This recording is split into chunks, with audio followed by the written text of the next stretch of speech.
สั่น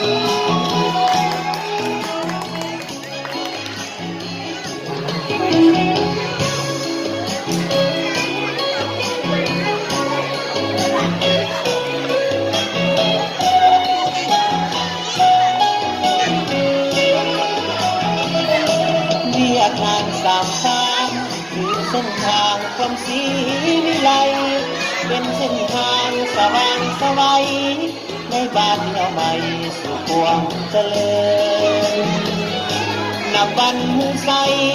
สร้างก้าวไปสู่เส้นทางเดินพร้อมเพียงใจทุกเอาก้าวเดินอาสาเจริญเมืองวิไลเรียกงานสามทางคือเส้นทางเล่าเมืองศรีทุกคนร่วมสามัคคีมีกองกำลังพาสาเข้าไปที่พงหัวแห้งพาสาขึ้นแขนก้าวหลักใสพาพัดนำพาส่งยังวางให้สร้างก้าวไปบ่ได้หลอดทางมาสร้างแฟนเป็นหัวหน่วยยุทธศาสตร์เหตุทุกความสามารถเพื่อปาฏิสาริย์เอาความกันสร้างสร้างเมืองเข้มแข็งป้องกันออกแข็งให้เดินก้าวหน้าสร้างบ้านเป็นหัวหน่วยพัฒนาภาษามีเข้มแข็งจากมือกันเอาทุกคนจงพร้อมเพียงใจที่ตนหยัดมาเห็นกายห้องกำก้าวไปสร้างสาหัวแดงบิดลูกบิดหน้าพ้นความลำเอาต่อออกแหงสามัคคีทอดหัวหมดแหงสร้างเข้มแข็งจนชั่วนิรัน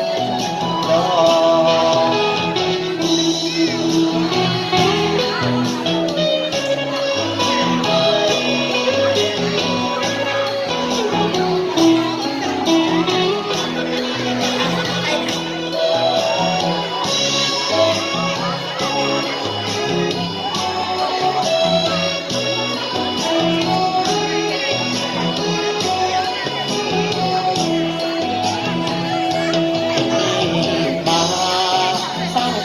เป็นหัวหน่วยยุทธศาสตร์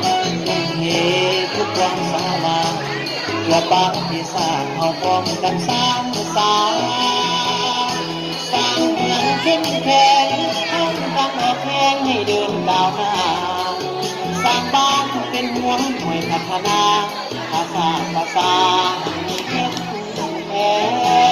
งจากมีกันเอาทุกคนจงพร้อมเพียงใจที่ตนอยากมาเห็นกายพร้อมกันก้าวไปสร้างสาหัวแดงบิดลูกบิดหน้า